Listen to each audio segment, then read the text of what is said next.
Hello friends, episode के starting में हम देखते हैं कि वादी आती है ओरोचोन के पास डाइवोर्स मांगने के लिए, पर ओरोचोन उसको डाइवोर्स देने से साफ साफ मना कर देता है। वादी उससे कहती है तो फिर वो जाके कोर्ट में लड़ेगी और अपने लॉयर से बोलती है कि सामान पैक करने के लिए ऊपर जा रही है।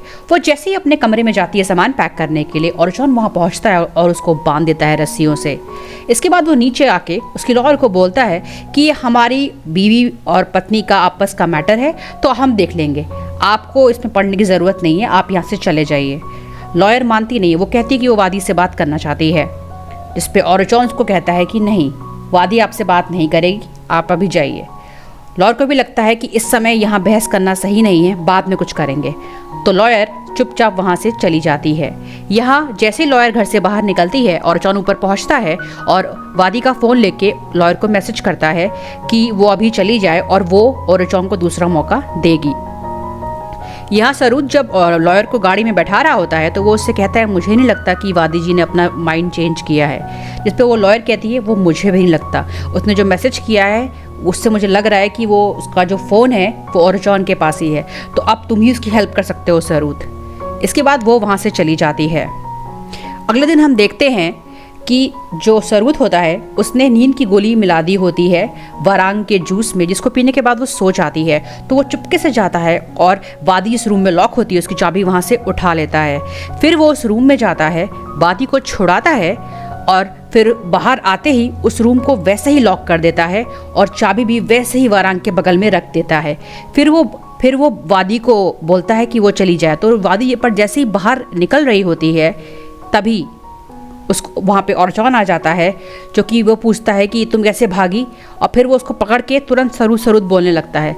सरूद ना चाहते हुए भी उसको बाहर आना पड़ता है, क्योंकि बहुत अब टाइम वरना ओरोचोन को शक हो सकता था उस पर। लेकिन तभी वहाँ पुलिस आ जाती है और वादी भाग के जाती है अपने लॉयर के पास, जो पुलिस लेके आई थी।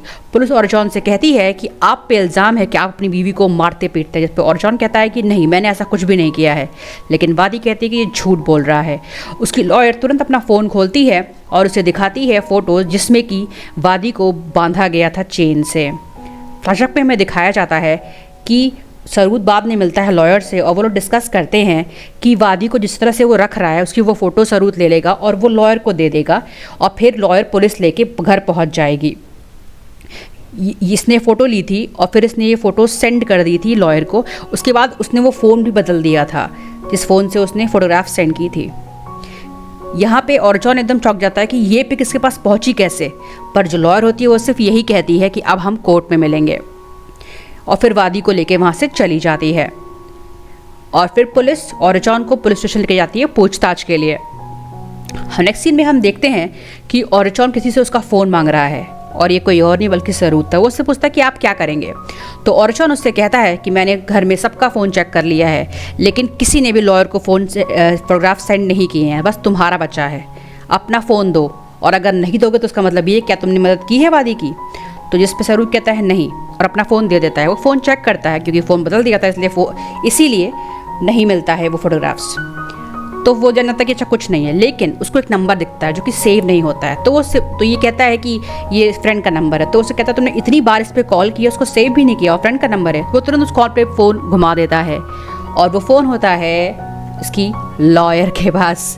वो उसको फ़ोन को उठाती है और वो सरूद बोलती है, लेकिन इसका लक अच्छा था कि इससे पहले कि वो कुछ हेलो जो बोला था उसने, उससे पहले ही फ़ोन की बैटरी डेड हो जाती है, जिस वजह से ओरोचोन उसकी आवाज़ ही नहीं सुन पाता है और सोचता है कि चलो कोई ख़तरा नहीं है, और वापस कर देता है फ़ोन सरूद को और उससे कहता है कि जगह ढूंढो कि किसने वादी की हेल्प की है। इसके बाद वो अपनी माँ पे बहुत गुस्सा आता है कि आपने वादी को बाहर कैसे निकलने दिया। तो उसकी माँ भी उस पर गुस्सा आती है। फिर वो उससे पूछती है पुलिस ने तुमसे क्या बोला, तो वो कहता है पुलिस ने मुझे फ़ाइन पे करने को बोला है, लेकिन जो सबूत उनको मिल गए हैं मेरे मारने के, अब वो यूज़ करेंगे कोर्ट में डाइवोर्स लेने के लिए। तो उसे कहती है बस अब तुम तैयार हो जाओ, तुमको डाइवोर्स देना ही पड़ेगा वादी को। अब ये दोनों बहुत झल्ला जाते हैं। नेक्स्ट सीन में हमें दिखाया जाता है कि झल्लाया हुआ ओरोचोन जाता है पब में, जहाँ पे उसे मरीसा मिलती है। मरीसा इसकी जो दो कज़न है टच, जिससे उसके छोटे भाई के टाइम है, उसकी ये गर्लफ्रेंड जो कि बहुत गुस्से में है। तो ये उसको पटाता, दोनों फ्लर्ट करते हैं और फिर दोनों इंटीमेट हो जाते हैं। और इस इंटीमेशन साथ में सोने के बाद ये दोनों हाथ मिला लेते हैं टच और टाइम को बर्बाद करने के लिए। ओरोचोन को वो वो बहुत कुछ बताती है। जैसे मरीसा बता देती है और जॉन को कि जो टच है वो मैं आपको ऑलरेडी बता चुकी हूँ कि टच और ओरचॉन ये दोनों कजिन्स हैं, दोनों ही सीईओ की सीट के लिए लड़ रहे हैं। तो जिनका पहला बच्चा होगा वही बनेगा सीईओ। तो अब मरीसा इसको बता देती है कि जो टच है वो गे है, उसने सिर्फ सीईओ की सीट पाने के लिए शादी की थी नुच से, और जो टच का छोटा भाई है टाइम, वो प्यार करता है नुच से। तो ये ओरचॉन के लिए तो बहुत ही मज़ेदार न्यूज़ थी। इसके बाद वो इस न्यूज़ का फ़ायदा उठाता है और टच को हर जगह बदनाम कर देता है, जिसकी वजह से टच की मौत हो जाती है। और ये सब न्यूज़ सुनने की वजह से जो उसकी ग्रैंडमा होती है वो भी कोमा में चली जाती है, क्योंकि ग्रैंडमा, इनके ग्रैंडफादर ने वसीयत बनाई थी और ग्रैंडमा भी जिंदा थी, तो वो भी कोमा में चली जाती है। तो अब सीईओ की सीट के लिए कोई नहीं था, तो अब ये आया था अपनी सीईओ की सीट को क्लेम करने के लिए। तो ये वही फैमिली लॉयर के पास आया है। तो वो उससे कहता है कि आप सीईओ तो बनेंगे लेकिन अभी आप सिर्फ एक्टिंग सीईओ है। इस पर वो गुस्सा आ जाता है। वो कहता है कि देखिए टच तो अब रहा नहीं और ग्रैंडमा पता नहीं कब कोमा से उठेंगी, तो अब तो मैं ही हूँ ना जो बनेगा सीईओ। तो उसको लॉयर बहुत क्लियरली बोल देता है कि वसीयत के अकॉर्डिंग अगर शायद अभी आप 2 साल के अंदर अगर आपको कोई, आपकी फैमिली, आपकी वाइफ को कोई बच्चा नहीं हुआ तो आपकी सारी की सारी प्रॉपर्टी टाइम को चली जाएगी। जिस पे वारंग और जॉन दोनों ही बहुत गुस्साते हैं।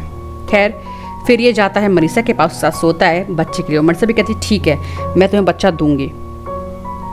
आगे हम देखते हैं क्योंकि अब इसको सबूत तो मिल गए थे वादी को कि इसने इस पे मतलब हरासमेंट फिजिकली बहुत उसको असॉल्ट किया है, तो इसलिए अब ओरचॉन को ना चाहते हुए भी डाइवोर्स के लिए मानना पड़ता है।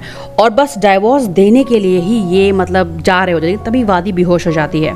तो जो लॉयर होती है वो कहती है आप इसको हॉस्पिटल लेके जाओ। सरूद से बोलती है मैं आज के जो ट्रायल है उसको पोस्टपोन कर देती हूँ, पर और फिर सरूद उसको हॉस्पिटल लेके जाता है। हॉस्पिटल में डॉक्टर बता देता है कि वादी प्रेग्नेंट है, जिस पे वारंग तो खुश होती है कि चलो वादी माँ बनने वाली है और हमें तुरंत सीईओ की सीट मिल जाएगी। पर ओरचॉन खुश नहीं होता। वो वादी को घर लेकर आता है और उससे सीधे पूछता है कौन है इस बच्चे का बाप।